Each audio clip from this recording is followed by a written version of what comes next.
Azzamallahu ta'ala ujurakum ala syahadati al-imam Abi Abdullah al-Husain alaihi salam. Pertama-tama saya ingin mengucapkan salam duka kepada Al-Imam Sahibul Asri wal Zaman Ajjalallahu Ta'ala Farajahu Syarif atas datangnya bulan Muharram, bulan duka, bulan syahadahnya Al-Imam Abi Abdullah Al-Husain. Takziah juga kita sampaikan kepada para maraji' kita, para ulama kita, dan juga takziah ini kita sampaikan kepada seluruh kaum muslimin atas datangnya sebuah hari duka syahadahnya Al-Imam Abi Abdullah Al-Husain. Azzamallahu lakumul ajru wa thawab. Semoga Allah memberikan pahala yang berlimpah-limpah kepada kita semua karena kita hadir dalam majlis dan memperingati syahadah Al-Imam Abi Abdullah Al-Husain alaihi salam. Kullu yaumin Ashura, kullu ardin Karbala. Ahlul Bait mengajarkan kepada kita seperti itu. Bukan hanya di bulan Muharram saja, tetapi sesungguhnya setiap hari bisa saja menjadi Ashura, dan setiap tanah bisa saja menjadi tanah Karbala. Setiap hari Ahlul Bait mengajarkan kita untuk selalu ingat kepada Imam Abi Abdullah Al-Husain, terutama ketika kita berada pada bulan Muharram. Karena itu ada sebuah riwayat di mana riwayat ini menceritakan bahwa saat Fatimah bintil Husain, saat Fatimah bintil Husain alaihissalam, alaiha wa alaihimussalam, memeluk kepalanya ayahnya saat berada di Syam, saat berada dalam tawanan. Kemudian Fatimah alaihissalam ini ditarik karena hampir-hampir saja beliau pingsan. Lalu setelahnya, kemudian Fatimah bintil Husain ini bercerita, saat aku memeluk kepala ayahku, aku mendengar suara ayahku berkata. Ini mukjizat besar dan bukan suatu hal yang mustahil terjadi pada diri orang seperti Al-Husain alaihissalam. Fatimah berkata, saat aku memeluk kepala ayahku, aku mendengar suara ayahku berbisik kepadaku, ballighu syi'ati ma in syaribtum ma'a adzbin fadhkuruni. Sampaikan kepada syiahku, kalau kalian minum seteguk air, ingatlah aku. Ballighu syi'ati ma in syaribtum ma'a adzbin fadhkuruni. Berapa kali kita minum air setiap hari? Berkali-kali, berteguk-teguk. Ahlul Bait ajarkan kepada kita, setiap kali kita meminum seteguk air, ingatlah kepada Al-Husain. Bahkan kalau kalian hadir dalam sebuah wafat, fandibuni, ratapi aku, kata Al-Husain alaihissalam. Maksudnya adalah A'immah Ahlul Bait alaihimussalam mengajarkan kepada kita semua agar Al-Husain itu adalah bagian yang tak terpisahkan dari hidup kita. Bersama Imam Abi Abdullah Al-Husain ini identik kita bersama Nabi kita Muhammad sallallahu alaihi wasallam. Perjuangan Imam Husain adalah identik dengan perjuangan kakeknya Rasulullah sallallahu alaihi wasallam. Karena Nabi sendiri sudah memberikan jaminan 100%. Husainun minni wa ana min Husain. Husain bagian dari aku dan aku adalah bagian dari Husain. Nabi sendiri sudah mengangkat tinggi siapa Imam Abi Abdullah Al-Husain. Banyak sabda-sabda Nabi tentang Al-Husain. Yang paling terkenal adalah sabda Nabi yang berkata, Innal Hasana wal Husain sayyida syababi ahlil jannah. Sesungguhnya Hasan dan Husain adalah pimpinan pemuda surga. Dan karena itu kenapa kita bersama Al-Husain walaupun kita tidak berada di Karbala. Kita hanya ngomong sama Allah, ya laitana kunna ma'akum, ya laitani kuntu ma'ahum.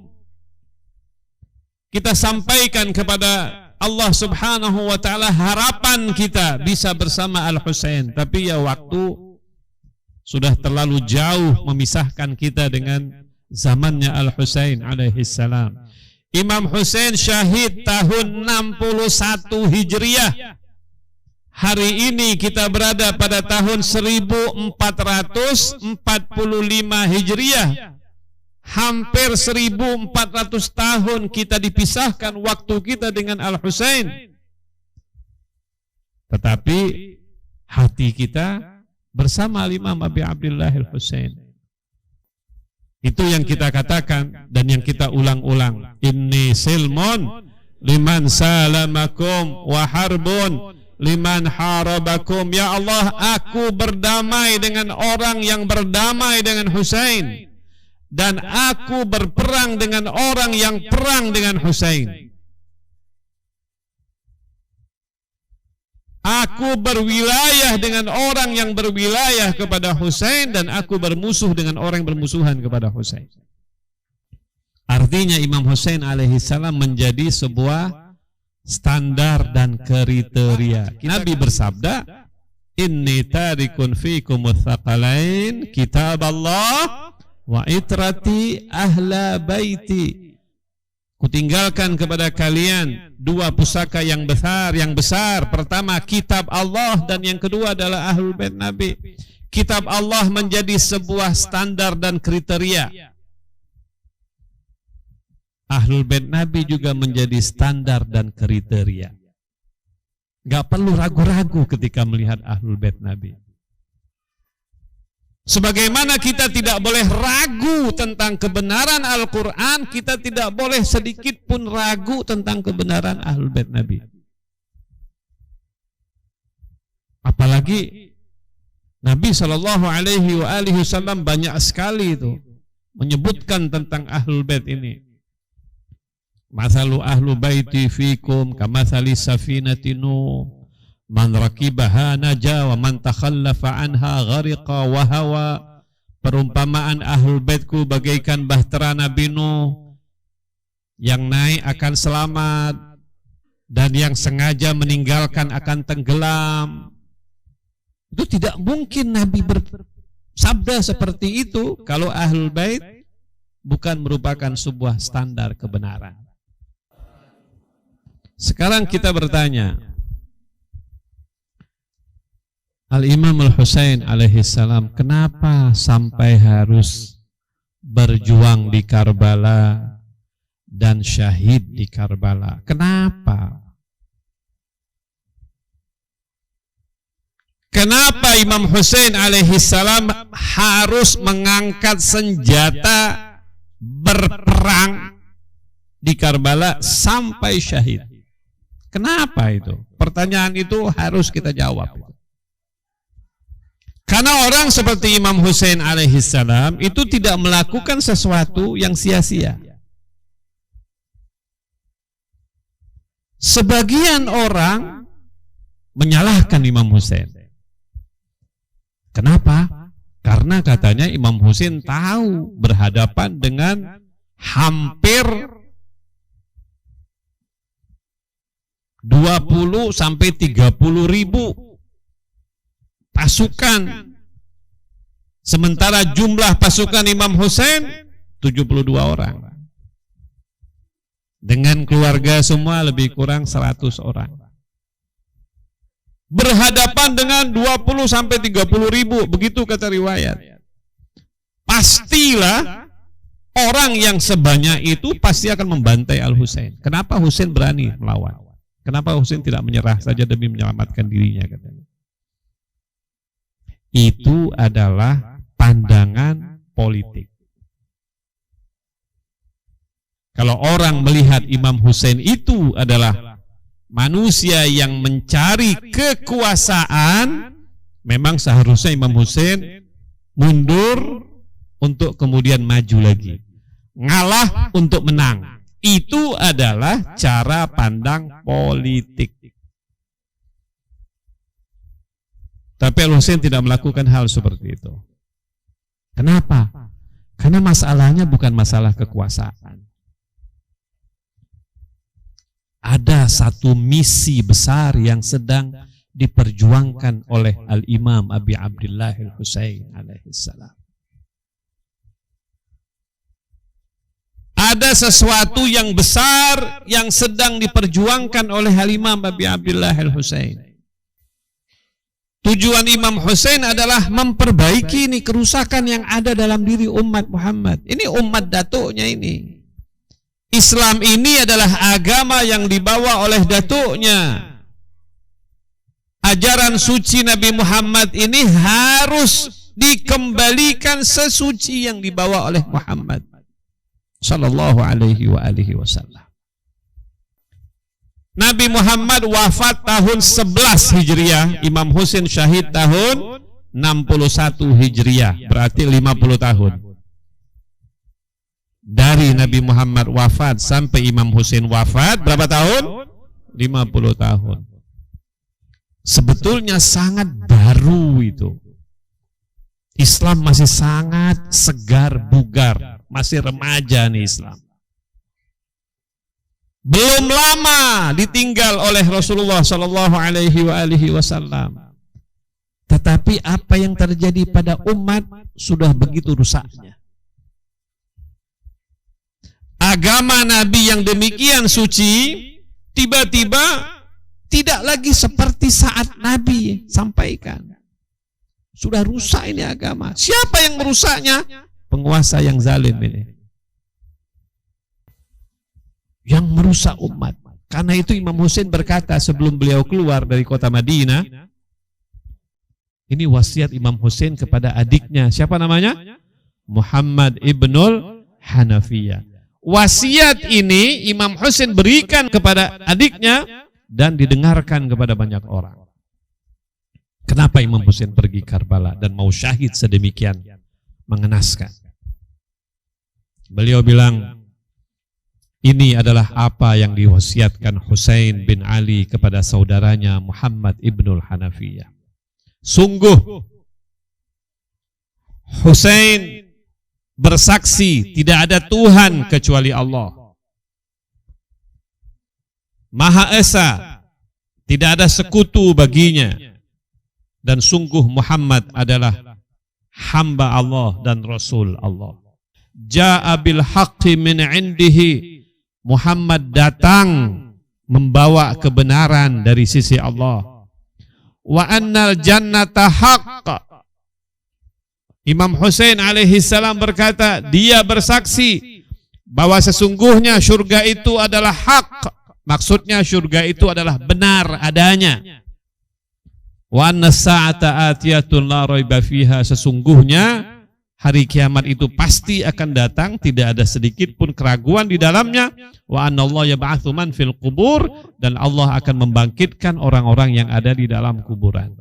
Ini penggalan pertama dari wasiat Imam Husain yang menyatakan dengan tegas keimanan Al-Imam Abi Abdillah Al-Husain alaihissalam. Menarik untuk kita perhatikan. Walaupun Al-Imam Abi Abdillahil Husain itu adalah maksum. Walaupun Al-Imam Abi Abdillahil Husain itu adalah pimpinan pemuda surga, walaupun Imam Husain itu adalah manusia yang suci di sisi Allah, tetapi tetap saja dia menegaskan prinsip-prinsip Islam yang harus dia yakini dan imani.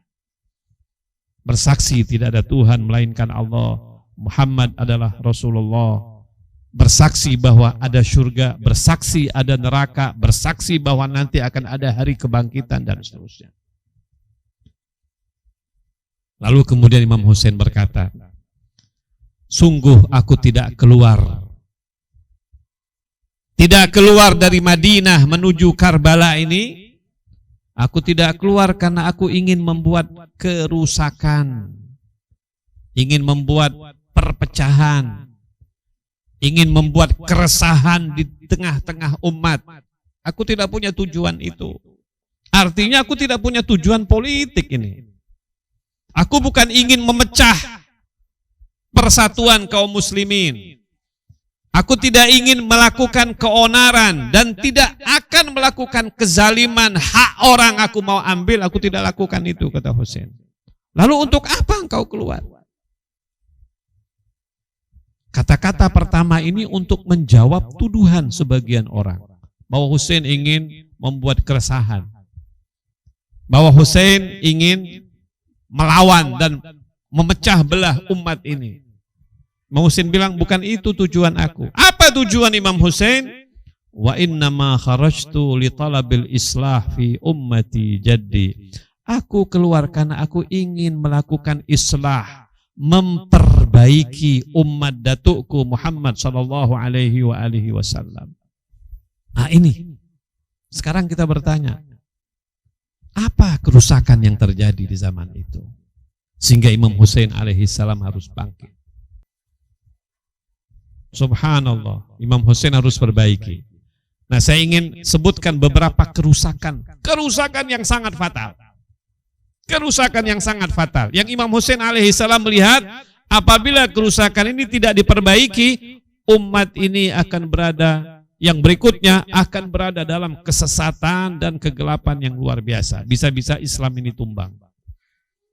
Itulah kenapa imam-imam alaihimussalam berkata, al-Islam bad'uhu Muhammadiyun wa baqa'uhu Husainiyun.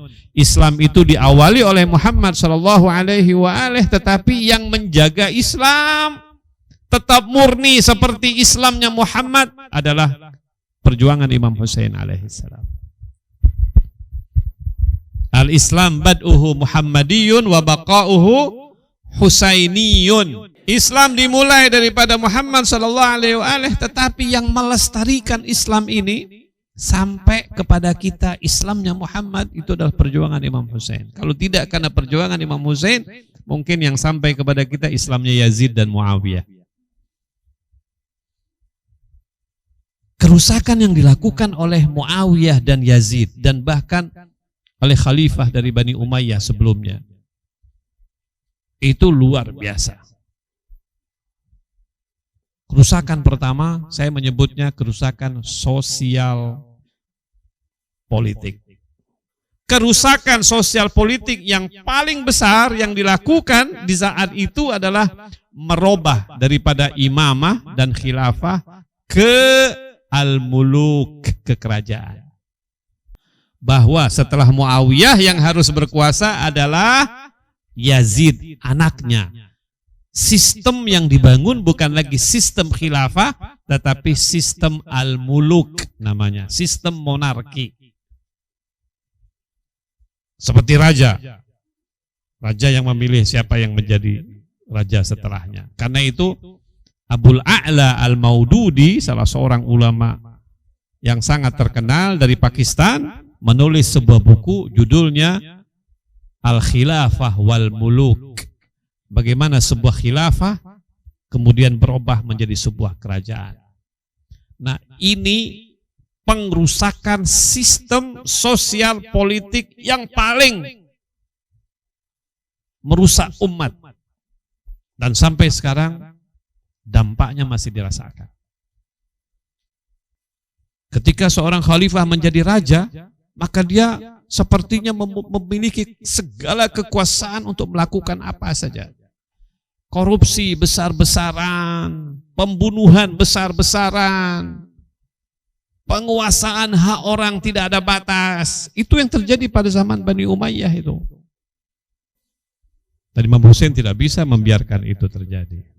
Kalau Imam Hussein diam saja, itu sama saja dengan Imam Hussein sepertinya apa? Sepertinya ridho, rela. Kalau Imam Hussein diam saja, maka itu diamnya Imam Hussein akan ditafsirkan bahwa Imam Hussein menyetujui apa yang dilakukan oleh Yazid.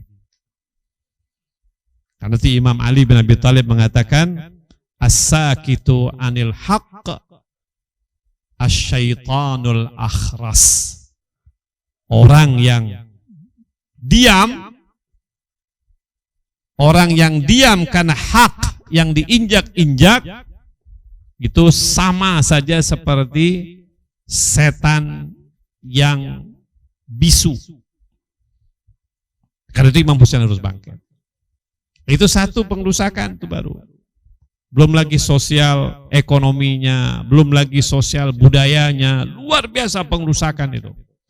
Dan untuk itu semua Imam Hussein harus bangkit. Dan bangkitlah Imam Hussein alaihissalam yang kemudian berakhir dengan pembantaian yang terjadi di Karbala. Assalamualaikum ya Aba Abdullah. Assalamu ala al-Husain wa ala Ali ibn al-Husain wa ala awladil Husain wa ala ashabil Husain. Ya laitana kunna ma'akum sayyidi فنفوز فوزا عظيما. السلام عليك يا أبا عبد الله وعلى الأرواح التي حلت بفنائي عليك مني جميعا سلام الله أبدا ما بقيت وبكي الليل والنهار ولا جعل الله آخر العهد مني لزيارتكم. السلام على الحسين وعلى علي بن الحسين وعلى أولاد الحسين وعلى أصحاب الحسين.